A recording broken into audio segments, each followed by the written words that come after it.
बिहार में नर्सिंग की पढ़ाई। अभी हाल ही में केंद्रीय बजट में वित्त मंत्री सीतारमण ने पूरे भारत में 157 मेडिकल कॉलेज अस्पतालों में नए नर्सिंग कॉलेजों की स्थापना की घोषणा की हुई है। इसमें देखा जाए तो बिहार के 3 मेडिकल कॉलेजों को इसको फ़ायदा मिलेगा। ये 3 मेडिकल कॉलेज है, जैसे पूर्णिया, इसके अलावा बेतिया और मधेपुरा में स्थित है। नर्सिंग की पढ़ाई के लिए 100 सीटों का प्रावधान होगा। बिहार को राष्ट्रीय स्वास्थ्य मिशन के तहत 1700 करोड़ रुपए से अधिक मिलने की उम्मीद है। इसके अलावा देखा जाए तो यहाँ पे देख पा रहे NFHS 5, इसी को बोला जाता है national family health survey report के अनुसार बिहार ने 85% से अधिक बच्चों के पूर्ण टीकाकरण का लक्ष्य हासिल कर लिया है। बिहार में दूसरा एम्स बिहार के दरभंगा के शोभन में बनेगा। बहुत इंपॉर्टेंट है, दूसरा एम्स बिहार के दरभंगा के शोभन में बनेगा।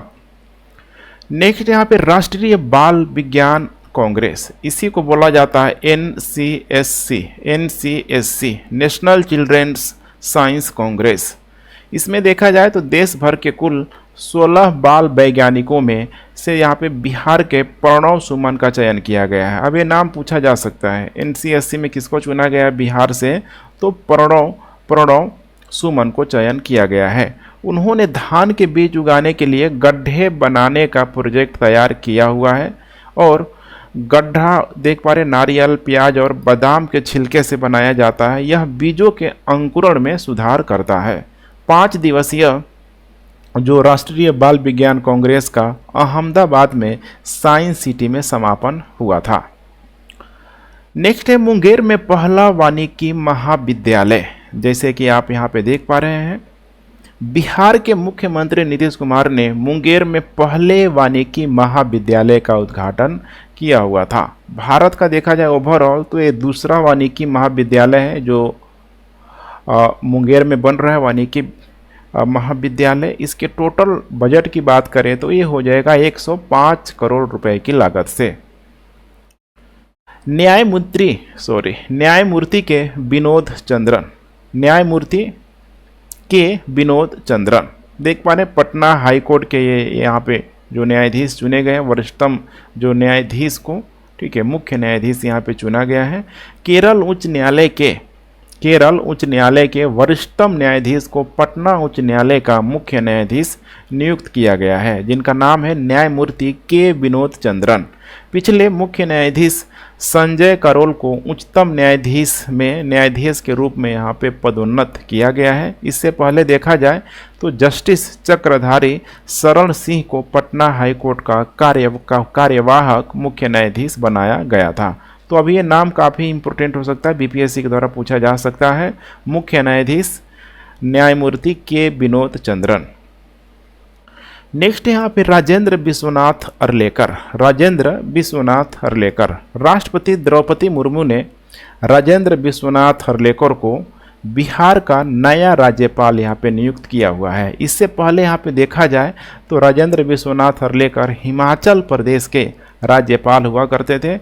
उन्होंने बिहार के वर्तमान राज्यपाल फागू चौहान का स्थान लिया। अब उन्हें मेघालय का राज्यपाल नियुक्त किया गया है, फागू चौहान को। यहाँ पे अर्लेकर की यहाँ पे बात किया जाए तो बिहार के 41वें राज्यपाल के रूप में उनके द्वारा शपथ ली गई है। और शपथ कौन दिलाया हुआ था, तो उस समय जो चक्रधारी शरण सिंह जो कि कह सकते हैं कि, ठीक है, इससे पहले justice Chakradhari Sharan Singh Patna high court के कार्यवाहक मुख्य न्यायाधीश जो बनाया गया था। तो जस्टिस यहाँ पे हो जाएगा चक्रधारी शरण सिंह, ठीक है, पटना उच्च न्यायालय कार्यवाहक का मुख्य न्यायाधीश उस समय इनको बनाया गया था। इनके द्वारा शपथ दिलाई गई। नेक्स्ट यहाँ पे देख पा रहे हैं अर्लेकर के बारे में, अभी यही सीक्वेंस है यहाँ पे जो कि राज्यपाल जो बने हुए हैं। थोड़ा इनके बारे में और डिटेलिंग कर लेते हैं, पूछा जा सकता है। 23 अप्रैल 1954 को पणजी गोवा में इनका जन्म हुआ था, अर्लेकर का जन्म हुआ था। राज्यपाल की फिर उसके बाद से नियुक्ति हुई। राज्यपाल की नियुक्ति के बारे में थोड़ा सा हम लोग यहाँ पे देख लेते हैं। अनुच्छेद 156 इसी में राज्यपाल की पदावधि के बारे में बताया गया है। जैसे कि नंबर 1 बात करें, राज्यपाल राष्ट्रपति के प्रसाद पर्यंत पद धारण करेगा। राज्यपाल राष्ट्रपति को संबोधित अपने हस्ताक्षर सहित लेख द्वारा अपना पद त्याग कर सकता है। इस लेख के पूर्वगामी प्रावधानों के अधीन एक राज्यपाल उस तारीख से 5 साल के अवधि के लिए पद धारण करेगा जिस दिन वह अपने कार्यालय में प्रवेश करता है। तो ये कुछ इंपॉर्टेंट पॉइंट इस ध्यान रखेंगे, खासकर राज्यपाल की नियुक्ति से संबंधित आर्टिकल 156। टिकट डिजाइन प्रतियोगिता के लिए यहाँ पे चुना गया है, जिनका नाम है अमीषा। अमीषा को राष्ट्रीय स्तर की स्टाम्प डिजाइन प्रतियोगिता में केंद्रीय पुरस्कार मिला हुआ है। यह इंडिया पोस्ट द्वारा आयोजित किया गया था। यह बिहार की ठीक है, बिहार शरीफ नालंदा की ये रहने वाली है। नाम पूछा जा सकता है, छोटे छोटे नाम है, देखिए बीपीएससी का कोई भरोसा नहीं, पूछा जा सकता है, नाम दे सकता है। उसके बाद देखिए समाधान यात्रा, अभी कुछ देर पहले आप लोग मैंने बताया वो तो समाधान यात्रा जिसकी शुरुआत हुई थी, अब यहाँ पे ख़त्म हो रहा है। तो समाधान यात्रा, यहाँ पे माननीय मुख्यमंत्री नीतीश कुमार की समाधान यात्रा 16 फरवरी 2023 को बेगूसराय में समाप्त हुई। शुरुआत कहाँ से हुई थी? तो पश्चिमी चंपारण को जो वाल्मीकि नगर क्षेत्र है वहाँ से हुआ था। जैसे कि यहाँ मेंशन भी है, शुरुआत हुई थी जनवरी 2023 को पश्चिमी चंपारण के वाल्मीकि नगर से की गई थी। भारत में जालसाजी की स्थिति 2022 का जो रिपोर्ट है, जैसे कि इस रिपोर्ट प्रमाणिका समाधान प्रदाता संघ और क्रिसल, ये काफ़ी फेमस है, ठीक है, क्रिसल द्वारा ये जारी की गई थी। देखिए क्या है इसमें, थोड़ा बहुत ही आश्चर्यजनक आपको बातें देखने के लिए मिलेगी डेली जो कंज्यूम आप लोग करते हैं। बिहार के बाज़ारों में बिकने वाले ब्रांडेड कपड़े, इसके अलावा एफएमसीजी, ऑटोमोबाइल पार्ट्स, दवाएं और उपभोक्ता सामान में हर चौथा उत्पाद क्या है? नकली है। नकली सामान का सबसे जो बड़ा बाजार है उत्तर प्रदेश नंबर 1 है, बिहार है दूसरा है, उसके बाद राजस्थान है तीसरा स्थान है। काफ़ी इंपॉर्टेंट है, पूछा जा सकता है।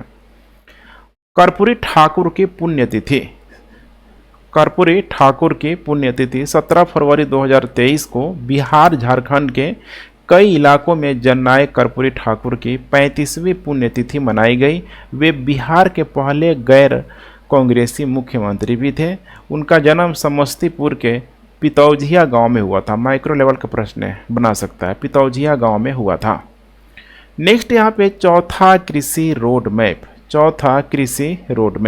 कृषि विभाग के अनुसार बिहार कृषि रोड मैप के चौथे संस्करण का अनावरण 1 अप्रैल 2023 को किया जाएगा। फोकस क्षेत्र है, किस किस एरिया में विशेषकर ध्यान दिया जाएगा, जैसे कि फसल विविधीकरण, पशु चिकित्सा सेवाएं, डिजिटल कृषि और बेहतर कृषि विपणन को लेके। ड्रोन द्वारा नैनो यूरिया का उपयोग भी रोड मैप का एक प्रमुख घटक के रूप में होगा। आगामी चौथा रोड मैप 5 साल के लिए, जैसे 2023 से 2028 के लिए यहाँ पे होगा। जैसे पिछला रोड मैप की बात करें हम लोग, तो जैसे पहला 2007 में आया था, दूसरा 2012 में, तीसरा 2017 में, अब यहाँ पे देख पा रहे हैं जो चौथा है 2023 से 28 के लिए है। राष्ट्रीय लोक जनता दल, यहाँ पे ये भी न्यूज काफ़ी चर्चा में था, जो कि आपको पता होना चाहिए। उपेंद्र कुशवाहा ने जनता दल यहाँ पे यूनाइटेड को छोड़ दिया और एक नया राजनीतिक संगठन राष्ट्रीय लोक जनता दल यहाँ पे लॉन्च किया। लगभग 2 साल पहले उन्होंने राष्ट्रीय लोक समता पार्टी अर्थात आरएलएसपी का, ठीक है, आरएलएसपी का जदयू में यहाँ पे विलय किया हुआ था। गठबंधन में पहली बार 1993 में कुर्मी चेतना रैली में बना हुआ था। इससे पहले उन्होंने 2 बार 2007 और 2013 में पार्टी छोड़ दी थी। उन्होंने 2013 में आरएलएसपी, यही है यहाँ पे, राष्ट्रीय लोक समता पार्टी लॉन्च किया हुआ था 2013 में, पूछा जा सकता है। सकल घरेलू जलवायु जोखिम, अब ये जो प्रकाशित किया जाता है क्रॉस डिपेंडेंसी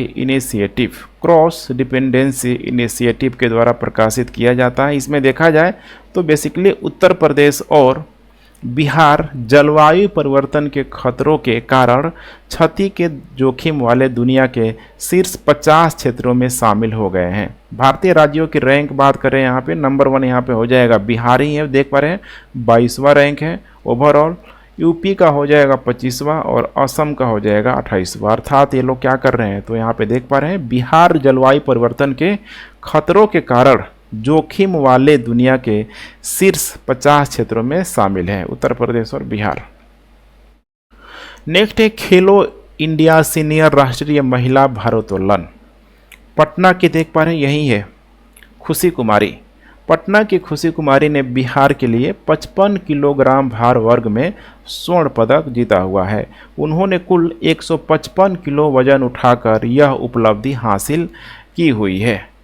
नेक्स्ट यहाँ पे बिहार शराबबंदी सर्वे रिपोर्ट, इससे प्रश्न बन सकता है किसके द्वारा। तो देखिए यहाँ पे लगभग 3 संस्थाएं हैं, जैसे नंबर 1 है बिहार ग्रामीण आजीविका संवर्धन सोसाइटी, दूसरा है यहाँ पे चाणक्य लॉ यूनिवर्सिटी, तीसरा है पंचायती राज विभाग।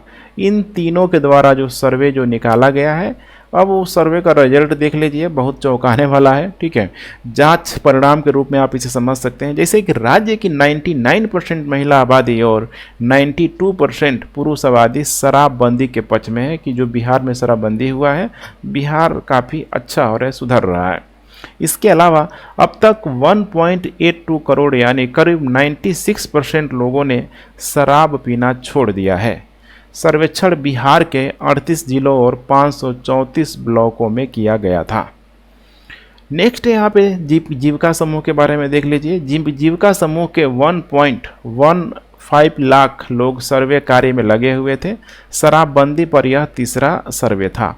पिछले अगर हम लोग 2 सर्वे की बात करें, तो जैसे पहला जो सर्वे हुआ था 2017 में, ऐसा नहीं है, देखिए गवर्नमेंट कोई भी जो एक्शन लेती है या फिर कोई भी डिसीजन लेती है, कोई भी कानून लाती है, तो उसके पीछे देखिए कोई ना कोई यहाँ पे कमेटी कार्य कर रही होती है, कोई ना कोई संस्था कार्य कर रही होती है, उसके आधार पे ही कोई डिसीजन लिया जाता है। तो पहला 2017 में हुआ था आद्री और जगजीवन राम अनुसंधान संस्थान के द्वारा किया गया था। दूसरा हुआ था यहाँ पे चाणक्य नेशनल लॉ इंस्टीट्यूट और AN Sinha institute of social studies. तो तीसरा अभी हुआ है हाल ही में। नेक्स्ट यहाँ पे एकीकृत भूमि अभिलेख प्रबंधन प्रणाली देख पा रहे हैं, पूरी तरीके से इसको कह सकते हैं कि रिकॉर्ड डिजिटलाइज यहाँ पे करने का प्रयास किया जा रहा है। राजस्व और भूमि सुधार मंत्री जिनका नाम है आलोक कुमार मेहता ने 22 फरवरी 2023 को इस पहल की शुरुआत की हुई थी। इसकी जो सुविधा, जैसे कि कोई भी किसान केवल 10 रुपये ऑनलाइन भुगतान करके राजस्व रिकॉर्ड की डिजिटल हस्ताक्षरित प्रति वेबसाइट से डाउनलोड कर सकता है। इसका जो उद्देश्य है, जैसे कि बढ़ते भूमि विवाद को रोकना और राष्ट्रीय भूमि रिकॉर्ड आधुनिकीकरण कार्यक्रम जो है यहाँ पे 2008 से ही यहाँ पे इसको शुरू किया गया था। नेक्स्ट यहाँ पे गणतंत्र दिवस 2023, ये बिहार से संबंधित है। बिहार में जो गांधी मैदान में मनाया जाता है, इसमें देखा जाए तो 12 झांकियाँ गांधी मैदान में प्रदर्शित की गई थी, जिसमें शीर्ष 3 झांकी में नंबर 1 था पंचायती राज विभाग, उसके बाद कृषि विभाग, उसके बाद था यहाँ पे पर्यटन विभाग और बिहार शिक्षा परियोजना। नेक्स्ट यहाँ पे नाइट टाइम लाइट एटलस। अब ये क्या है, तो देखिए इसरो के द्वारा या फिर इसरो ने नेशनल रिमोट सेंसिंग सेंटर द्वारा तैयार night time light Atlas report जारी की हुई है। और इसमें जो दिखाया गया है कि बिजली के मामले में बिहार देश के सबसे प्रबुद्ध राज्यों में अव्वल है, क्योंकि पहले बिहार में पूरा क्या था, अंधेरा था, लेकिन अब वही है, रात वाला जो ये मैप जारी किया गया है, बिहार से भी काफ़ी चकाचौंध रोशनी है, जैसे कि आप यहाँ पे देख पा रहे हैं, इसीलिए चर्चा में है। पिछले दशक देखा जाए 2012 से 2021 के बीच में बिहार में बिजली में औसतन यहाँ पे देखा जाए तो यहाँ पे 474% की वृद्धि देखी गई है। राष्ट्रीय स्तर पे कितना है, 43% ही था, लेकिन ये यहाँ पे जो एक ह्यूज जो आपको दिखाई दे रहा है, ठीक है, एक सडन जो जंप है 474% वृद्धि 2012 से 2021 के बीच। शीर्ष यहाँ पे 3 वृद्धि जो बड़े जो राज्य हैं यहाँ पे, जैसे कि इसमें बिहार है, हाई जंप 474%, दूसरे नंबर पे है केरल 119%, वैसे ही यहाँ पे मध्य प्रदेश है, ठीक है, लगभग 66% के आसपास। नेक्स्ट है यहाँ पे, इसी को बोला जाता है AISHE all India survey of higher education 2020-21, इसमें दिखाया गया है कि सकल जो नामांकन अनुपात में बिहार का रैंक कितना हो गया है, 7वां हो गया है। बिहार का सकल नामांकन अनुपात बढ़कर यहाँ पे कितना हो गया, 59% यहाँ पे हो गया है। पिछले बार देखा जाए या फिर पिछले साल तो ये 12.1 था। इसमें देख पा रहे हैं सकल नामांकन अनुपात में 3.4% की वृद्धि हुई है। यह राष्ट्रीय औसत से 1% यहाँ पे अधिक है। बिहार में उच्च शिक्षा में कुल छात्रों की संख्या लगभग यहाँ पे देख पा रहे हैं 23,60,941 है, और जबकि 2019-20 में कितनी थी, 17,38,432 थी। तो ये जो जंप है आपको कहीं ना कहीं दिखाई दे रहा है हर साल। नेक्स्ट है पद्म पुरस्कार 2023। यहाँ से पक्का एक सवाल आ सकता है, पूछा जा सकता है। 2 फेमस पर्सनालिटी है, बेसिकली यहाँ पे देखा जाए तो 3 है। यहाँ पे बिहार की 3 हस्तियों को पद्म पुरस्कार 2023 से सम्मानित किया गया है। जैसे कि पुरस्कार विजेताओं में नंबर 1 है आनंद कुमार, साहित्य और शिक्षा की कैटेगरी में इनको दिया गया है। गणितज्ञ और सुपर 30 के संस्थापक भी हैं। दूसरा है कपिल देव प्रसाद, कला के क्षेत्र में उन्होंने 52 बुट्टी कला जो साड़ी बुनाई में ठीक है किया जाता है, उसको एक पहचान दिया है। वह नालंदा के रहने वाले हैं। और तीसरा तो बहुत फेमस है, आपको पता भी होना चाहिए, सुभद्रा देवी, कला के क्षेत्र में मधुबनी की कागज की लुगदी कला से ये संबंधित है। बिहार बजट 2023-24 28 फरवरी 2023 को वित्त वर्ष 2023-24 के लिए प्रस्तुत किया गया था। अगर इसमें टोटल परिव्यय की बात करें तो ये देखने के लिए मिल जाएगा 2,61,885.40 करोड़ रुपए। अगर इसको कंपेरिजन किया जाए 2022-23 की तुलना में तो 10% से अधिक है। लगभग इसमें 10% निकाला जाएगा तो 24,000 करोड़ रुपए की वृद्धि देखने के लिए मिल जाएगी। अब यहाँ पे जो भी डिफरेंट जो एरियाज है, खासकर एग्जाम के दृष्टिकोण से जो पूछे जाने की संभावना है कि किस एरिया के लिए यहाँ पे उच्चतम आवंटन कितना दिया गया है, ये काफ़ी इंपॉर्टेंट हो जाता है। अब यहाँ पे हम लोग नंबर 1 बात करते हैं यहाँ पे शिक्षा क्षेत्र के लिए। शिक्षा के लिए यहाँ पे दिया गया है 40,450 करोड़ रुपए। उसी तरीके से रोड के लिए है 17,487 करोड़ रुपए। स्वास्थ्य के लिए है यहाँ पे 16,966 करोड़ रुपए। इसके अलावा समाज कल्याण क्षेत्र के लिए है 12,439 करोड़ रुपए। यहाँ पे और भी देख पा रहे हैं पेंशन के लिए है यहाँ पे 29,436.91 करोड़ रुपए। वहीं ऋण अदायगी है यहाँ पे 23,558.69 करोड़ रुपए। शुद्ध जो भुगतान की बात करें तो ये हो जाएगा 18,354.44 करोड़ रुपए। बाकी यहाँ पे सारा डेटा यहाँ पे दिया गया है।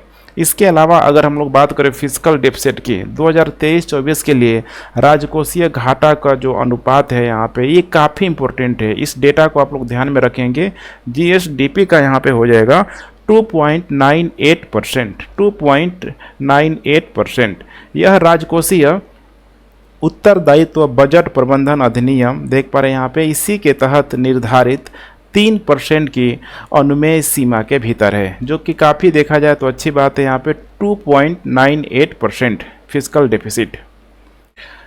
नेक्स्ट है यहाँ पे बाजरा महोत्सव यहाँ पे मनाया गया है। आइए जानते हैं हम लोग कौन कौन सी इसमें इंपॉर्टेंट बातें हैं। देखिए सबसे पहले इसका जो आयोजन किया गया है ये भोजपुर में किया गया है 28 फरवरी से 1 मार्च 2023 के बीच।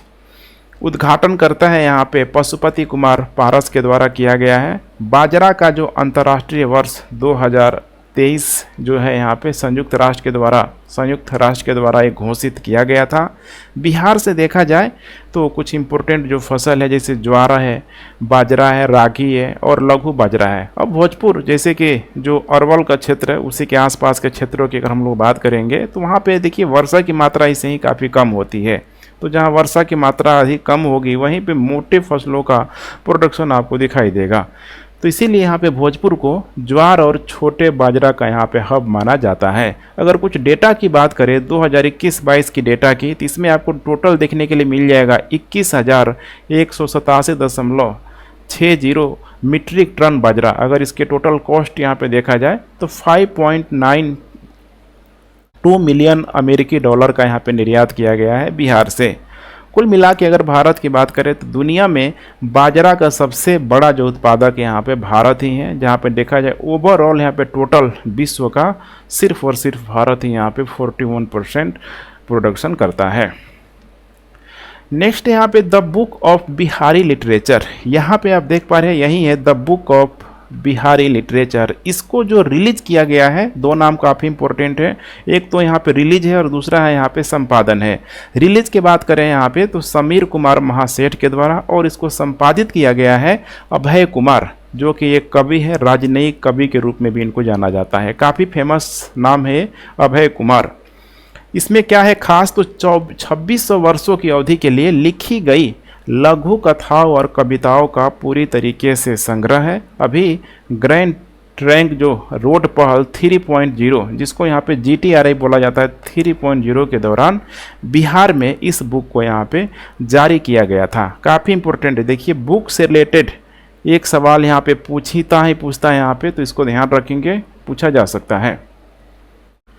नेक्स्ट यहाँ पे ब्याज मुक्त ऋण। अभी बिहार सरकार के द्वारा खासकर बिहार पुलिसों के लिए एक बहुत अच्छा पहल यहाँ पे लाया गया है, जिसको बोला गया ब्याज ऋण मुक्त।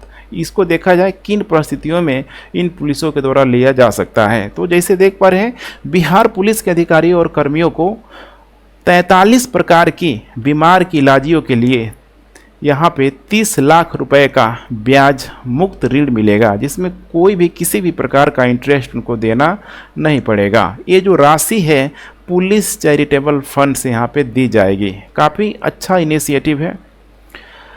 नेक्स्ट यहाँ पे मधुबनी पेंटिंग यहाँ पे देख पा रहे हैं मधुबनी पेंटिंग। अभी देखिए बहुत सारा प्राइज भी इसमें मिला है, लेकिन अभी ये जो चर्चा में रहना का कारण है, अभी जो इसमें रॉयल्टी से संबंधित मुद्दा यहाँ पे जुड़ा हुआ है। रॉयल्टी जो कि मधुबनी कलाकारों को यहाँ पे मिलना चाहिए, क्योंकि GI टैग इसको यहाँ पे दिया गया है, लेकिन वो मिल नहीं रहा है उनको, इसी से मामला जुड़ा हुआ है।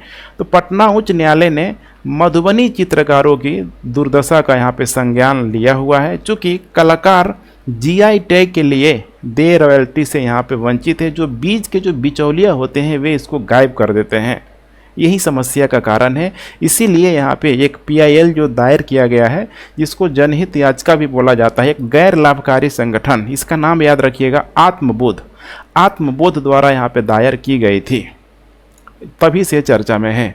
मधुबनी पेंटिंग के बारे में कुछ बेसिक जानकारी देख लेते हैं। अगर देखा जाए उत्पत्ति के बारे में इसका, तो बिहार में हो जाएगा, जो मिथिलांचल का एरिया है। सीता देवी का जो जन्म स्थान भी माना जाता है, बिल्कुल आपको नेपाल से सटे, ठीक है, वहीं जो एराई है, तराई जो एरिया है। चित्रकार है इसमें कुछ फेमस नाम है, जैसे कि सीता देवी, गंगा देवी, महासुंदरी देवी और बउआ देवी। इसमें अगर इसकी विषय की बात करें तो बहुत सारे इसके विषय हैं, जैसे कि बच्चे के जन्म हो गया, ब्राह्मणों के पवित्र सूत्र समारोह, छठ और देवात्म एकादशी जैसे शुभ अवसरों पर इसको खींचा जाता है। ठीक है, इसको फेस्टिवल के रूप में समझ सकते हैं कि मैंने इसको कब बड़े रूप में इसको बनाया जाता है। ये भी एक मान्यता है कि अयोध्या से जब बारात जा रहा था उधर, तो ठीक है, जो वहाँ के राजा जो जनक थे, अपने लोगों को बोल दिया कि कुछ ऐसे घरों में चित्रकारी बनाओ कि पूरी तरीके से जो क्षेत्र है उनका जगमग हो जाए। तो वहाँ की महिलाओं ने इस चित्रकला के माध्यम से दीवारों में, घर के दीवारों पे, ठीक है, सब अच्छी तरीके से उसको सजाया हुआ था। थीम है इसका रहस्यवाद, लोकगीत और हिंदू महाकाव्यों के क्षेत्रीय संस्करण का पूरी तरीके से मिक्सचर माना जाता है। नेक्स्ट यहाँ पे एम्स दरभंगा काफ़ी इंपॉर्टेंट न्यूज है ये भी। एम्स दरभंगा जो स्थान है बनाया कहाँ गया है, तो शोभन, जो कि दरभंगा में स्थित है। बिहार में देखा जाए तो दूसरा एम्स है। आप लोग कमेंट करेंगे कि बिहार में पहला एम्स कहाँ खोला गया है। केंद्रीय बजट इसको 2015-16 में ही इसको शामिल किया गया था, पूरे इसका निर्माण को लेके। 15 सितंबर 2020 को केंद्रीय कैबिनेट ने दरभंगा में 750 बिस्तर वाले एम्स, जिसकी टोटल जो लागत आई है 1264 करोड़ रुपए की, यहाँ पे मंजूरी यहाँ पे दे दी गई थी। टोटल जो निर्धारित जो क्षेत्र है 150 एकड़ है। और बिहार का पहला एम्स, मैंने बताया था अभी, बिहार का पहला एम्स कहाँ है यहाँ पे, तो पटना में है। केंद्रीय बजट 2015-16 में शामिल किया गया था। और यहाँ पे देख पा रहे हैं 15 सितंबर 2020 को केंद्रीय बजट ने दरभंगा में 750 बिस्तर वाले एम्स के लिए लागत कितना 1264 करोड़ रुपए को मंजूरी दी हुई थी। बिहार का पहला एम्स हो जाएगा पटना में। राज्य खेल पुरस्कार एवं सम्मान योजना, अभी बहुत अच्छा इनिशिएटिव बिहार सरकार के द्वारा यहाँ पे लिया गया है, खासकर खिलाड़ियों को प्रोत्साहन देने के लिए।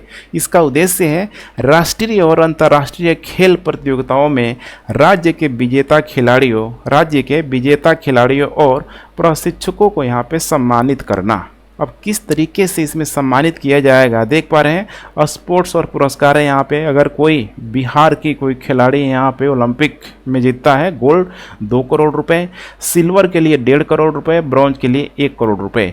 एशियाई खेल में अगर गोल्ड जीतता है तो 1.5 करोड़, सिल्वर के लिए 1 करोड़, ब्रॉन्ज के लिए 75 लाख।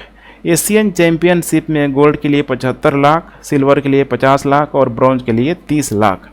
अब इसका जो चयन है राज्य खेल प्राधिकरण के महानिदेशक की अध्यक्षता में 9 सदस्यीय समिति के द्वारा किया जाएगा। हर साल 29 अगस्त को, ये डेट बहुत इंपॉर्टेंट है, 29 अगस्त को राष्ट्रीय खेल दिवस पर इसको यहाँ पे सम्मानित किया जाएगा, जो भी ठीक है इन एरियाज से अगर मेडल लाता है तो। नेक्स्ट यहाँ पे G20 की बैठक पटना में, G20 की बैठक पटना में देख पा रहे हैं। पटना में अब जून में होगी G20 की बैठक, लगभग 22-23 जून 2023, ठीक है, इसी के आसपास है। अब ये जो स्थान है सम्राट अशोक कन्वेंशन सेंटर है, और G20 आयोजन के लिए जो नोडल जो एजेंसी है कला और संस्कृति यहाँ पे विभाग है। इसमें अगर प्रतिनिधि की बात किया जाए तो पटना, बोधगया, राजगीर और वैशाली आदि प्रमुख स्थानों का भ्रमण करेंगे जो भी यहाँ पे प्रतिनिधि होंगे। तो ये जो भी एरिया है देख पा रहे हैं, सब यहाँ पे टूरिस्ट एरिया है यहाँ पे, खासकर ठीक है आर्ट एंड कल्चर के दृष्टिकोण से काफ़ी इम्पोर्टेंट है। नेक्स्ट यहाँ पे विद्या दीदी, यहाँ पे देख पा रहे विद्या दीदी की भर्ती सिर्फ इंटर पास महिलाओं के लिए, खासकर विद्या दीदी। इसका उद्देश्य है ग्रामीण युवाओं को प्रतियोगी परीक्षाओं के लिए सक्षम बनाना है। सामुदायिक पुस्तकालय सह करियर विकास केंद्र यहाँ पे चलाएंगे।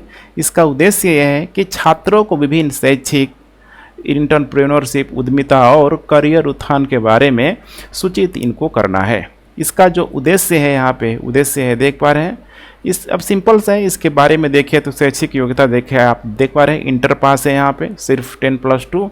आयु जो है यहाँ पे काफ़ी एक लंबा गैप दिया गया है, खासकर बिहार की महिलाओं को ध्यान में रखते हुए 18 से 40 वर्ष।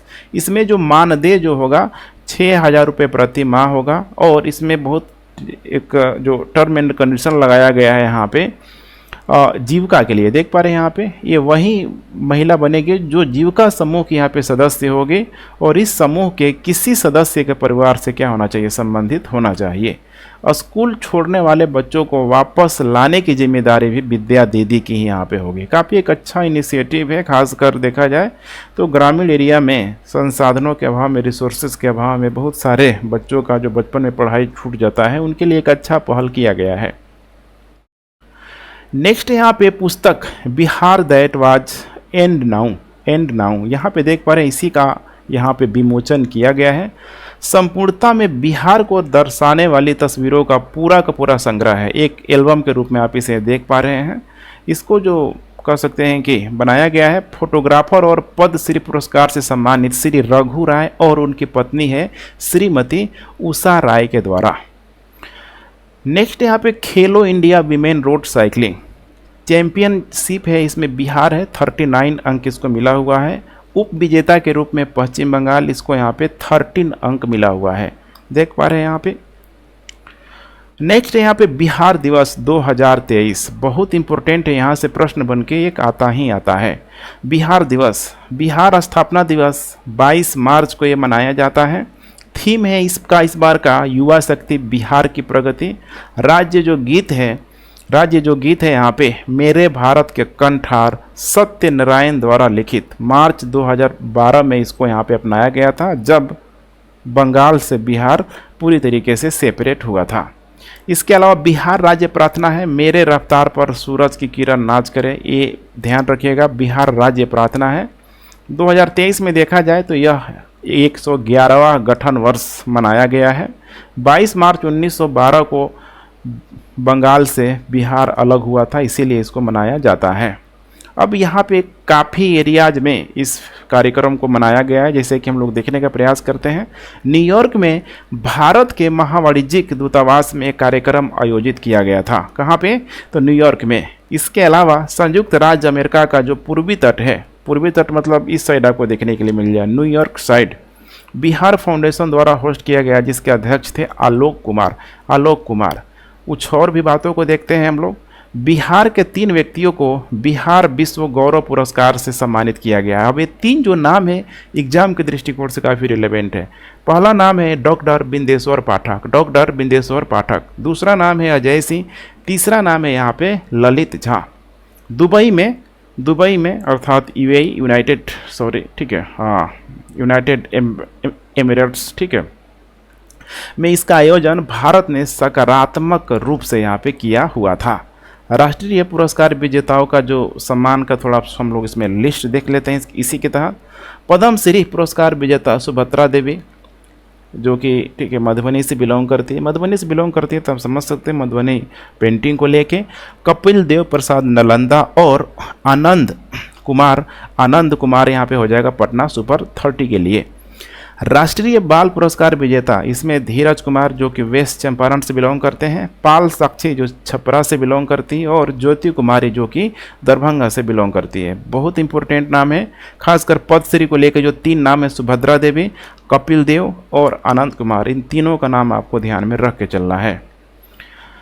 विधायकों के वेतन और भत्तों में वृद्धि। वेतन और भत्तों में देखा जाए तो 30 से 35 हजार रुपये प्रति माह की यहाँ पे वृद्धि की जाएगी। कितना?